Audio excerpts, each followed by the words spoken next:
que c'est déjà un événement familier. Ça fait la 5e édition. My case, it was all about sports, and so sports on number one, study on number two. Et j'ai pour objectif de me qualifier aux Jeux Olympiques en 2028. Voilà. Il faut aussi anticiper toute cette après-carrière qui va être bien plus longue qu'une carrière de sportif.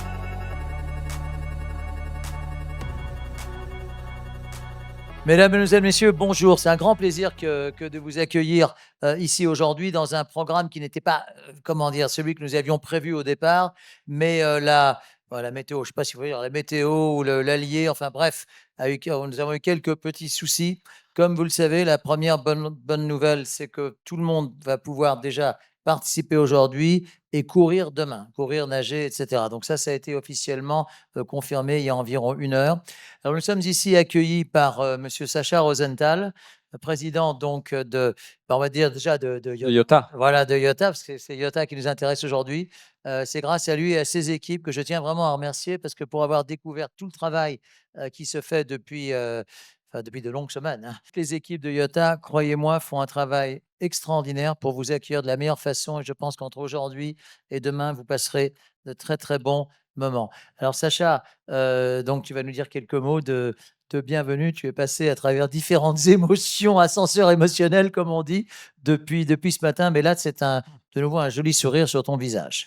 Ouais, merci Nelson. Bonjour, tu as vécu avec nous en effet le moment de l'annonce où on ne pouvait pas nager. Et puis enfin, ce moment, il y a une petite heure où ça y est, tout est libéré. En effet, c'est les aléas de la météo, mais on a eu peur parce que l'année dernière, on n'a pas pu nager, l'année d'avant non plus. C'est réglé. Merci d'être là. Et on est ravis de t'accueillir aussi, de te faire découvrir cet événement auquel beaucoup de gens sont déjà fidèles, parce que c'est déjà un événement familier. Ça fait la 5e édition. 5e édition, et puis la popularité de cette épreuve ne se dément pas. C'est ce qu'on a voulu faire.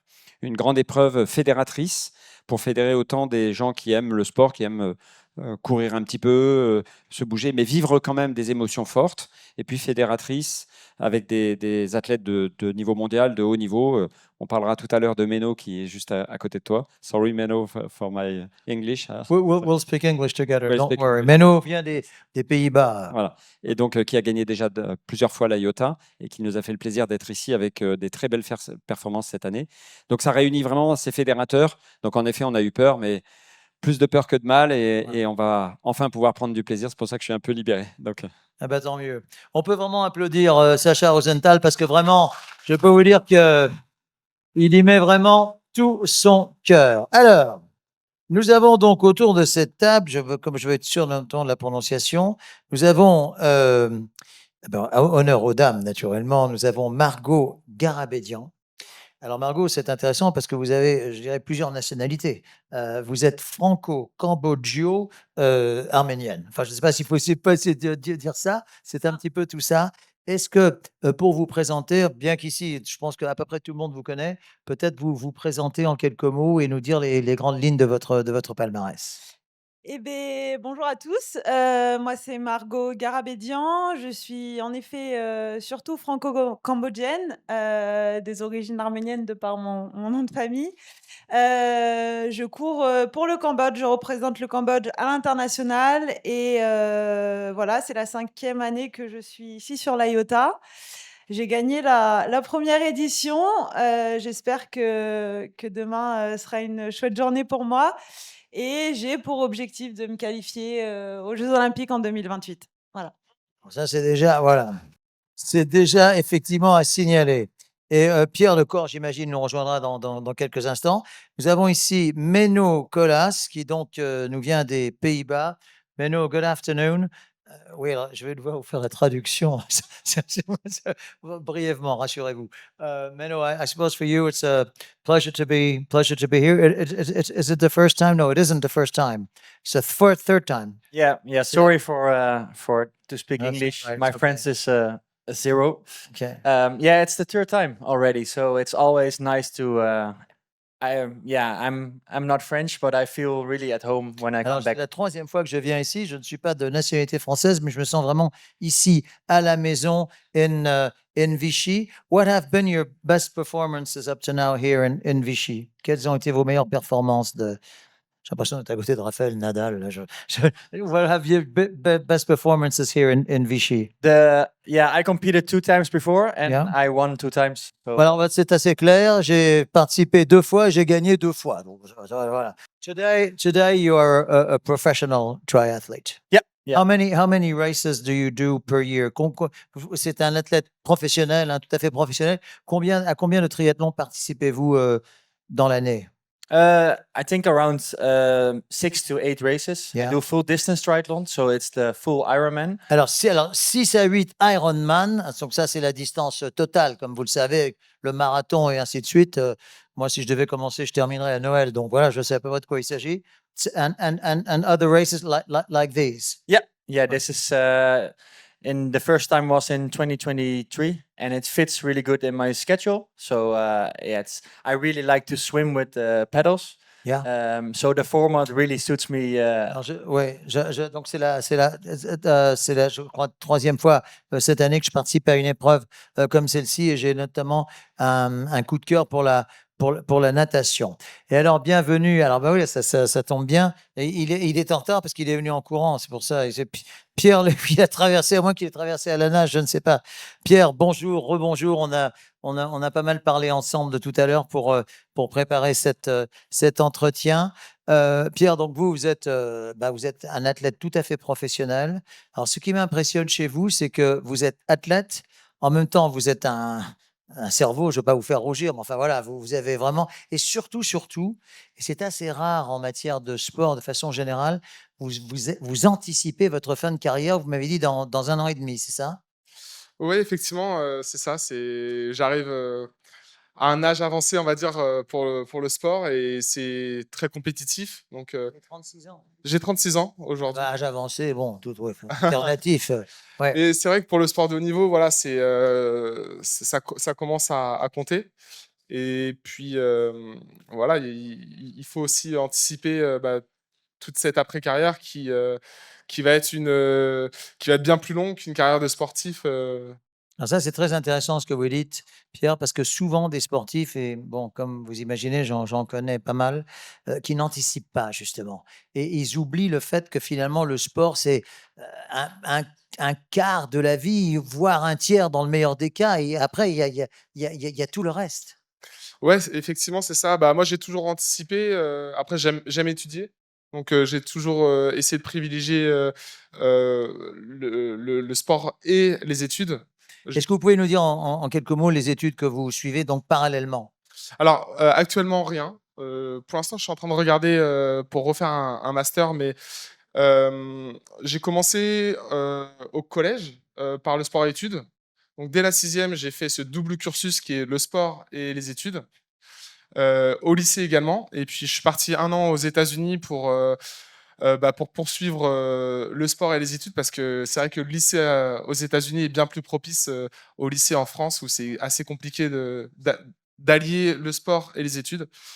Après, j'ai fait une école de commerce où on avait en fait, on était 3 ou 4 athlètes à bénéficier des avantages et les avantages, c'était de ne pas aller en cours si on le voulait. Donc, Alors, j'aimerais bien justement que comme Sacha est là, j'en profite, j'aimerais bien Sacha que vous puissiez nous dire quel est votre sentiment justement là-dessus sur le fait que la France est quand même très en retard par rapport à d'autres pays. D'ailleurs, il ne suffit pas d'aller même jusqu'en Amérique, mais même en Angleterre, aux Pays-Bas, le pays de Menno, ou en Allemagne. Quel est votre sentiment là-dessus? Alors, le sentiment est réel, hein, c'est au-delà du sentiment, c'est des constats que l'on fait, c'est qu'il n'y a pas un encadrement complet. Pour être sportif de haut niveau, il faut quand même donner beaucoup, être très concentré, avoir une logistique assez parfaite, parce que si on doit prendre en plus en France, hein, tel que c'est fait, en plus des études, on doit se débrouiller, on n'a pas d'encadrement qui nous permet cette continuité études, sport, sport-études et d'environnement tout simplement qui prend en charge cela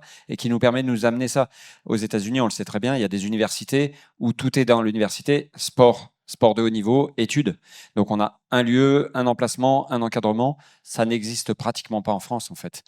On vient voir le témoignage de Menno. We're speaking, about the fact to follow at the same time as sporting career and college cursus, if you may. What was your past in that?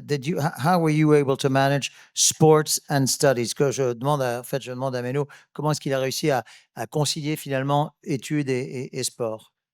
Yeah, in the Netherlands, it's quite difficult to combine sports and study. So in my case, it was all about sports, and so sports on number one, study on number two. So yeah, that's basically it. From when I was 15, 16, I was fully committed to sport. Ah oui, alors non, en fait, ça correspond un petit peu aux Pays-Bas. En fait, j'ai dû en fait assez rapidement choisir entre le sport et les études. Et en fait, dès l'âge de 15-16 ans, j'ai dû arrêter mes études pour me concentrer 100% sur le sport. Is this something that you are totally happy with, or do you sometimes think that maybe you could have gone a little longer in your studies? Est-ce que c'est quelque chose, vous êtes tout à fait à l'aise avec ça, ou est-ce que vous dites peut-être que j'aurais pu poursuivre davantage, mais you seem to be a very happy man. Donc, vous No, avez l'air quelqu'un de très heureux. no, this is like living the best life. I'm not really like into study. I'm more into like sports, and I really like sports. So no, I think this is the best I can do, and this is I live my best life. C'est très franc, c'est très sincère, c'est très bien. Je vis ma meilleure vie. J'adore le sport. Je n'étais pas nécessairement fait pour les études. C'est très honnête, je trouve, de dire ça. Et je vis ma meilleure vie. Et la réussite est au bout. Quelle réflexion est-ce que ça vous amène, ça, Margot ou Pierre? Je ne sais pas. Alors moi, dans mon cas, je suis un peu comme Méno. J'ai pas forcément j'aimais pas forcément les études et j'étais pas forcément faite pour ça. Je suis quand même allée au bout et puis j'ai surtout eu la chance, de rencontrer Sacha, parce que je suis également, salariée, chez Xefi. Donc voilà, j'ai de la chance aussi de vivre la vie dont je rêvais et la vie que Quelle est votre fonction chez... alors moi, chez Xefi, je suis assistante de direction du pôle santé sport. Voilà. Alors, connaissant Sacha, j'ai l'impression qu'il vous, quand même, il vous donne des horaires aménagés ou aménageables. Je veux dire, enfin, j'imagine que oui. Oui, exactement, j'ai vraiment de la chance. Je peux m'entraîner, comme quelqu'un qui ne ferait que du sport. C'est à peu près ça dépend peut-être des mois de l'année. J'imagine qu'en hiver, c'est plus voilà. Globalement, je travaille 10 heures par semaine et je m'entraîne entre 25 et 30 heures. Voilà. Et vous êtes très à l'aise avec ça, Sacha? Ouais. Non, mais je trouve que c'est très... Oui, je suis très à l'aise avec ça à double titre parce qu'elle combine quand même un pied dans l'avenir. Parce qu'être dans une entreprise et quand même, sa quote-part de travail est 10 heures et en effet cyclique en fonction de ses compétitions. Mine de rien, ça correspond à tout ce que je veux faire et ça la sécurise et elle a un pied dans l'avenir tout de même. Mais ça la libère aussi et ça lui permet d'être concentrée sur sa performance. Et c'est vrai que si on veut être sportif de haut niveau, il faut être très concentré sur sa performance. Il n'y a pas d'alternative. Donc ça permet de combiner les deux et c'est auquel je suis sensible. On en parlait tout à l'heure et je crois qu'on a la même sensibilité. Oui. Alors Pierre, votre modestie dut-elle en souffrir? Vous avez suivi quand même un cursus universitaire quand même très fort. Donc, est-ce que c'est à un moment donné, est-ce que c'était au détriment parce que si on voit le palmarès de Pierre, c'est un palmarès long comme le bras, champion d'Europe, champion du monde, etc. Est-ce que ça a été à un moment donné au détriment de vos entraînements? Oui, complètement. Notamment lorsque j'étais en école de commerce, même si les horaires étaient aménagés, c'est vrai que mes collègues de l'équipe de France, eux, pendant que moi je devais étudier le soir, certainement ils se reposaient. Donc je pense que ça a pas mal joué. J'aurais pu certainement faire des meilleures performances, mais j'ai la chance d'être un des sportifs qui a fait la plus longue carrière en triathlon en tous les cas. C'est-à-dire que ça fait quasiment plus de 17 ans que je suis au haut niveau et je pense que ça a contribué au fait que je le sois encore performant, puisque ça m'a aussi déchargé d'une pression, parce qu'à un moment donné, lorsqu'on passe les 30 ans, je vois beaucoup d'athlètes qui commencent à paniquer et à la moindre contre-perf, là, ils se posent des questions. J'aimerais bien connaître l'opinion de Menno. How old are you, Menno? Wait, vas-y. I'm 30 years old. 30 years old. And so you're 6 years younger than Pierre. Have you met each other in the competitions? Vous avez fait des compétitions l'un contre l'autre? No, Pierre was way better in short distance than me. So Ah I oui. think the first time we're gonna meet really is tomorrow and in Kona. Bah, Yeah. ça. Yeah. Donc, ça veut dire que vous étiez meilleur sur les distances courtes, lui plutôt sur le fond. Et la première fois que vous allez vous rencontrer, enfin, être adversaire, c'est demain. Et après, Demain, tomorrow. effectivement, it's going to be tomorrow first, and then in Kona in Hawaii. Donc on va aller à Hawaï en fait. Où ça? À Hawaï, Ah ouais, ah, c'est les bien. championnats du monde C'est bien. Ironman où également il y aura peut-être la revanche de demain. C'est bien parce que l'Ironman choisit toujours des endroits plutôt assez agréables. Hawaï, il ne vous parle pas de, je sais pas, de Dunkerque contre lequel je n'ai rien, c'est Hawaï, c'est bien. Il doit y avoir des meilleures vagues à Hawaï qu'à Dunkerque, enfin je ne sais pas. Mais donc, ben, alors, c'est très bien parce que vous êtes, donc là, vous allez vraiment être l'un contre l'autre. Until what year, Pierre is 36, so you're 6 years younger. Until what year what age should I say, do you feel that you can still be performant? Jusqu'à quel âge que vous pensez être encore performant? With all respect, I hope I can make it until 36. I'm already. I started triathlon when I was 9, so really young. So if everything goes right and my body will be healthy, then until I will race until the body give up. Oui, donc je pense aller au moins jusqu'à 36, ça veut dire peut-être plus, et tant que mon corps, enfin, que je serai en forme, jusqu'à ce que mon corps m'abandonne, je serai encore performant. That means, I know that the Olympic Games are always something that count very much in the mind of an athlete. That means Los Angeles 2028 is already in your state of mind. Los Angeles 28, c'est déjà dans votre No, optique. like I stopped doing short distance triathlon. Yes. So for Olympics, I stopped 4 years ago. So the only thing I do is long distance. Yes. So the race in Kona, that's the main goal. Ah, ça for- veut dire que c'est pas olympique, c'est ça? Ah, très bien. Alors, D'accord. bah oui, Lui- parce lui, il fait qu'avec les avec distances avec longues, les alors années que qui vous passent, faites, est-ce qu'on bah, le va un peu sprint, comme en entre guillemets, quoi. athlétisme, on va plus vers les longues distances. With the years passing, you go more to the long distances. Oui, c'est ça.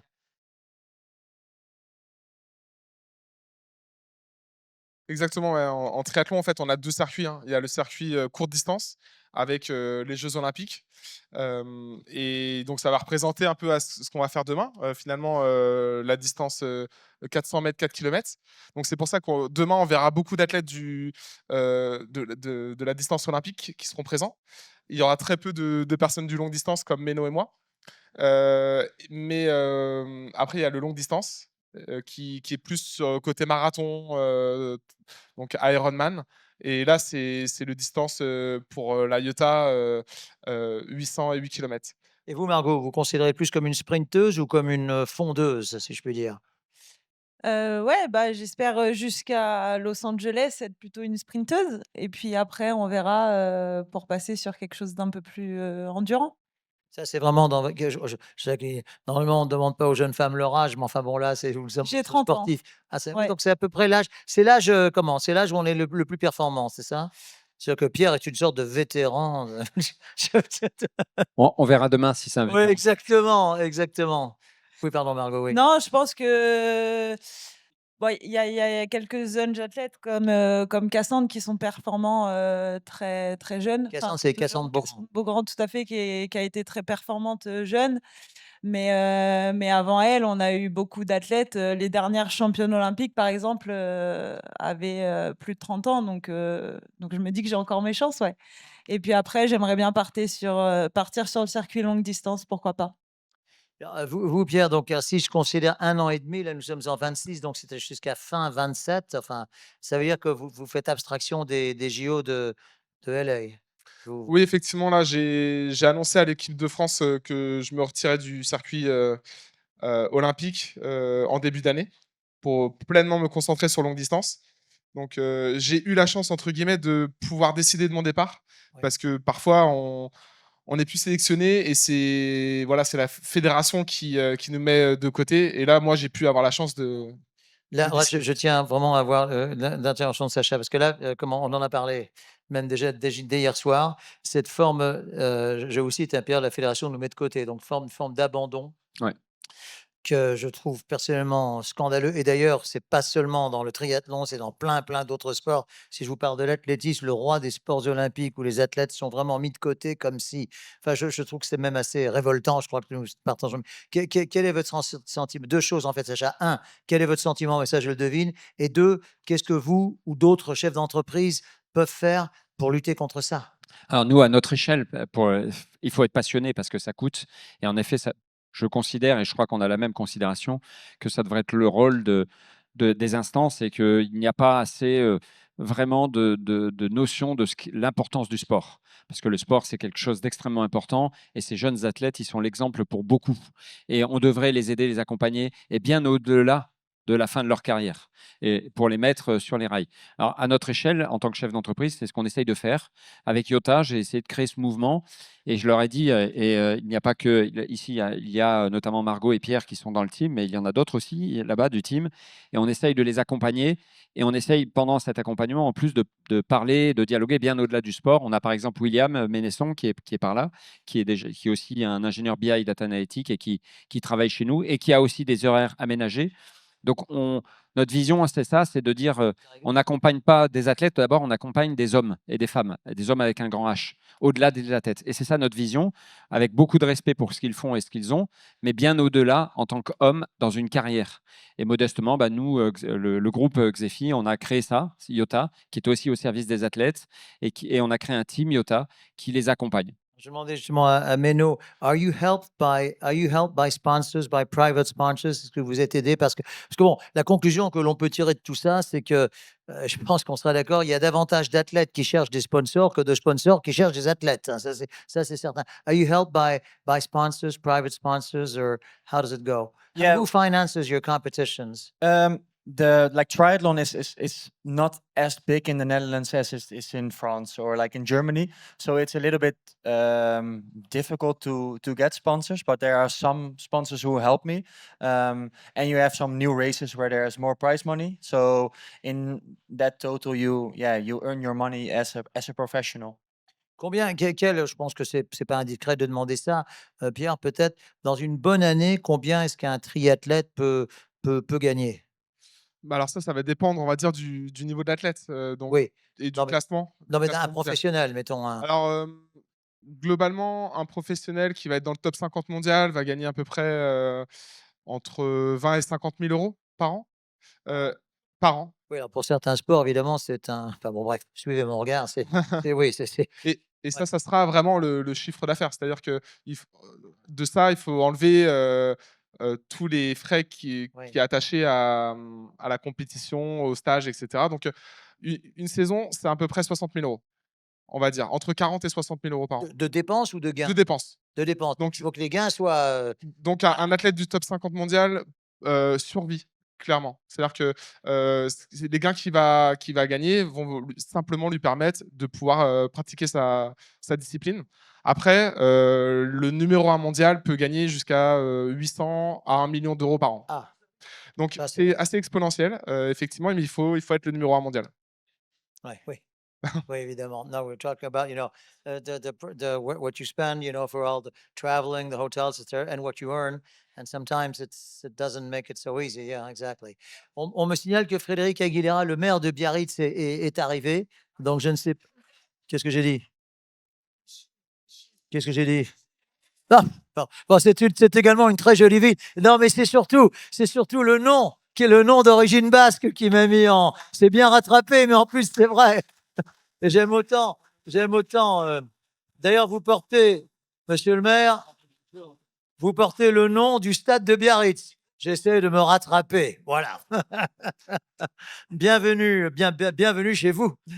Bienvenue chez vous. Je ne sais pas si vous avez entendu un petit peu ce qu'on dit les uns et les autres. Alors déjà, tout d'abord, un mot pour rassurer définitivement notre ami Sacha, qui est passé comment dire, par toutes les couleurs de l'arc-en-ciel ce matin. Mais là, il est serein. Donc ce matin, nous avons eu un petit souci qui est désormais résorbé. C'est ça. Vous peut-être, comme il y a beaucoup de participants, juste si en quelques mots, vous pouvez peut-être nous dire ce qui s'est passé et surtout ce qui va se passer. Bien, bah, écoutez, bonjour à toutes et à tous. Effectivement, Déjà, je voudrais tout simplement en fait présenter mes excuses et aux organisateurs et à l'ensemble des sportifs pour ce coup de chaud de ce matin. Et en plus, j'allais dire sur la IOTA, c'est un peu la loi des séries. On organise une soixantaine d'événements sportifs par an, plusieurs événements dans la rivière au niveau de la nage. Et c'est vrai que nos événements et les difficultés ces dernières années se sont concentrés sur la IOTA. Mais c'est vrai qu'on se pose un certain nombre et on a des exigences nous-mêmes sur la qualité de l'eau parce que vous faire nager, c'est simple, mais on veut surtout que dès le lendemain et dans le reste de la journée, vous soyez toujours en bonne santé et pour les jours qui suivent. Donc c'est vrai qu'on est dans une rivière qui est par définition extrêmement contrôlée. D'ailleurs, je précise, des fois bien plus contrôlée que dans d'autres environnements où vous allez nager et sur d'autres compétitions. Mais c'est vrai qu'on a cette exigence à partir du moment où on veut développer le sport sur notre territoire. Donc là, effectivement, les dernières analyses démontrent que tous les résultats sont comme la météo au beau fixe. Donc on va pouvoir évidemment, vous allez pouvoir reprendre le fil de la manifestation. Mais c'est vrai, et je le redis, on a cette exigence parce que on a tous en tête des athlètes, des sportifs qui sont sortis de compétition après dans un mauvais état. Donc c'est vrai qu'on se pose vraiment et on n'essaie pas de se voiler la face ou de prendre de mauvaises décisions. Donc c'est vrai qu'on est assez exigeant sur les contrôles. Alors plus généralement, je profite de votre présence. Vichy, ville sportive, vous organisez une soixantaine d'événements par an? Oui, une soixantaine d'événements, alors de tout niveau, mais on avait encore effectivement un triathlon qui a rassemblé plus de 5000 personnes il y a 15 jours. On a évidemment, j'ai vu que vous citiez l'Ironman, entre autres en foule qui revient cette année, fin août, mais tous les week-ends. La semaine dernière, c'était un championnat de France d'aviron. Bref, tous les week-ends, effectivement, sur la saison d'été. Et aujourd'hui, simplement pour mesurer, pour nous, c'est aussi une stratégie et sportive et une stratégie économique, puisque aujourd'hui, les événements sportifs génèrent plus d'activités économiques et de nuitées que le thermalisme lui-même sur la ville. Donc, c'est vrai que c'est extrêmement important. D'où aussi l'exigence, parce que, évidemment, si on se met à faire des événements sans avoir des exigences de qualité, eh bien, ce serait aussi notre réputation pour faciliter les organisateurs, la vie des organisateurs qui serait mise à mal. Donc, on a effectivement un certain nombre d'exigences, mais je renouvelle évidemment mes excuses auprès des sportifs et des organisateurs. Je sais effectivement, pour avoir eu Sacha ce matin au téléphone, c'est évidemment pas simple à vivre. J'étais à côté de lui. Pas simple à vivre, mais voilà, mais Alors, on a cette exigence. vous avez reçu tout récemment, enfin il y a 48 heures, le Tour de France cycliste. Voilà. Comment ça s'est passé? Alors, très bien, évidemment, c'est l'événement et vous le connaissez bien, hein, c'est le Graal en termes d'événements et de médiatisation à l'échelle internationale. J'allais dire, avec le Tour de France, ça se passe toujours bien. En plus, c'est une machine qui est incroyablement rodée. Donc, c'est évidemment pour nous un plaisir. Et puis, les aléas de l'histoire de la ville et du Tour de France fait que ça faisait en plus depuis 1952 que nous n'avions pas reçu une étape du Tour de France. Donc, c'était évidemment une magnifique fête populaire. Vous étiez ville départ, hein?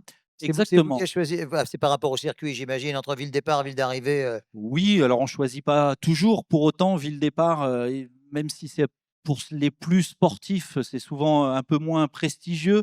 Mais, en tout cas, pour nous, c'était, un choix aussi d'avoir une ville départ parce qu'on prend plus de temps. Les spectateurs, découvrent plus longtemps aussi les cyclistes.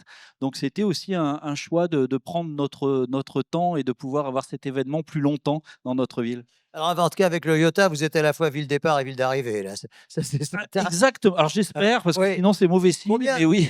Combien Sacha, peut-être, combien de spectateurs? D'ailleurs, je ne sais pas combien de temps nous avons encore, combien de temps nous sommes Combien, partis. on va demander à notre Carole qui est la maîtresse des horloges, je ne sais pas. qui est le maître des horloges? Carole qui est maîtresse des horloges, combien de temps Samy, nous reste? combien de Parce temps? que peut-être qu'on peut prendre quelques questions de la foule. 5 minutes encore. Combien de spectateurs sont attendus là au bord du tracé là? Ah, c'est difficile à dire, mais déjà, on a largement plus de 1000 inscrits. J'ai pas le nombre exact. C'est l'organisateur, parce que moi, je suis le président fondateur de tout ça, mais je ne suis plus dans le quotidien Oui. opérationnel. Faut Enfin, pas m'en vouloir. je veux dire plusieurs milliers. Mais je sais pense pas. qu'en spectateurs, sur le week-end, on a au moins 2000 personnes parce Ouais, qu'il y a les très bien. familles, les enfants, etc. On aura plus de 2000 personnes, surtout que c'est très concentré. C'est une course à boucle. Donc, il y a des sessions où il y a vraiment beaucoup de monde. Oui, précisons que l'entrée est libre et gratuite, comme pour le Tour de France d'ailleurs, et que surtout n'hésitez pas à nous rejoindre. Y a-t-il une ou deux, Y a- pardonnez-moi, y a-t-il une ou deux questions de la salle, enfin de la salle, de la tente? Bonjour à tous, bonjour à toutes. Sacha, merci et à tout le team Iota Xefi, merci à vous. Merci à vous, Monsieur Montfort, de votre sympathie, de votre gentillesse.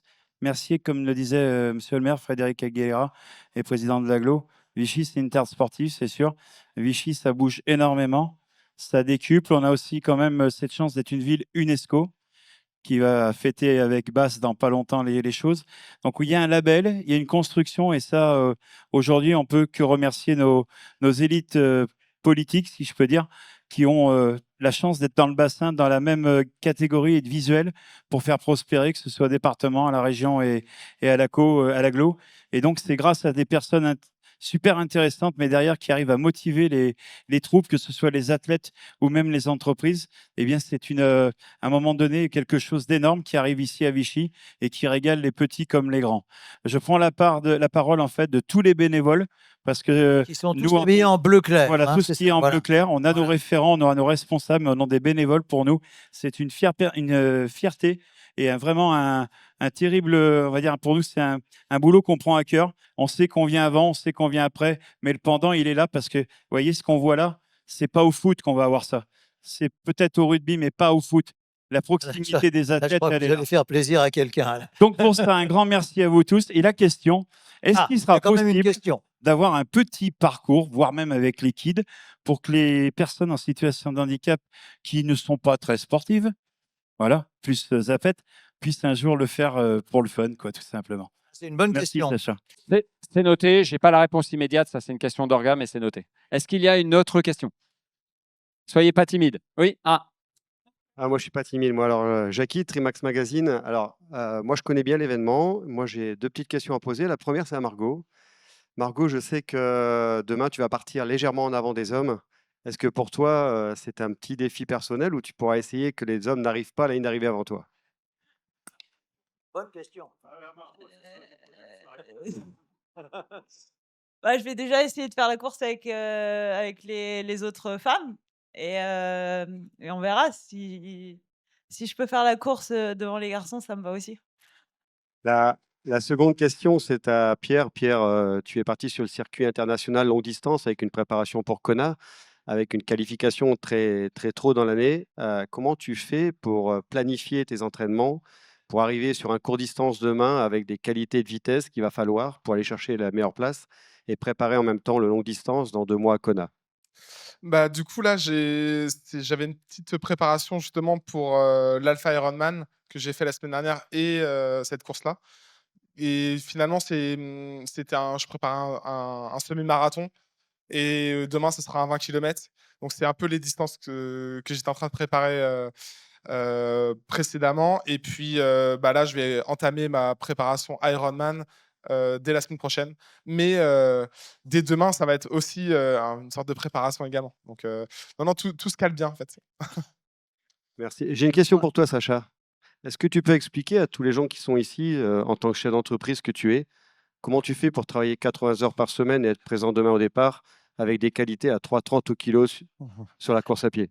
Je ne sais pas te répondre. Il est quand même mince. Déjà, ça aide.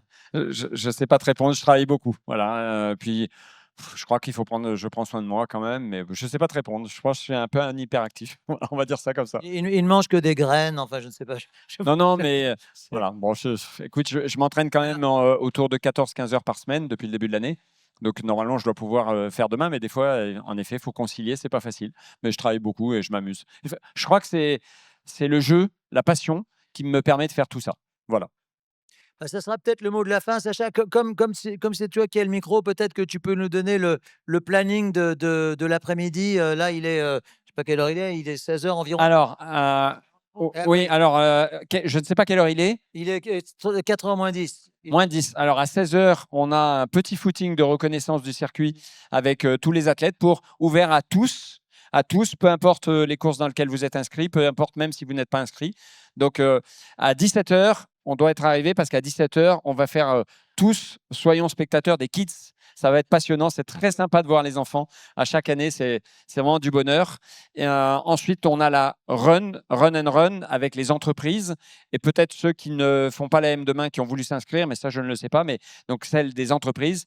Et après, bah, il y a pour l'entreprise Zephy, on a un barbecue, mais ça, c'est interne à notre entreprise. Et puis voilà, je crois, et la soirée. Et on attaque demain. Après, je crois qu'on rattaque demain. À quelle heure? 10h. 10h demain, la première course. Donc voilà, donc on vous attend dans 10 minutes, même pas, pour le run Voilà. avec les athlètes. Eh bien, c'est ainsi que se termine. Merci pour votre participation. Et puis, à tout à l'heure.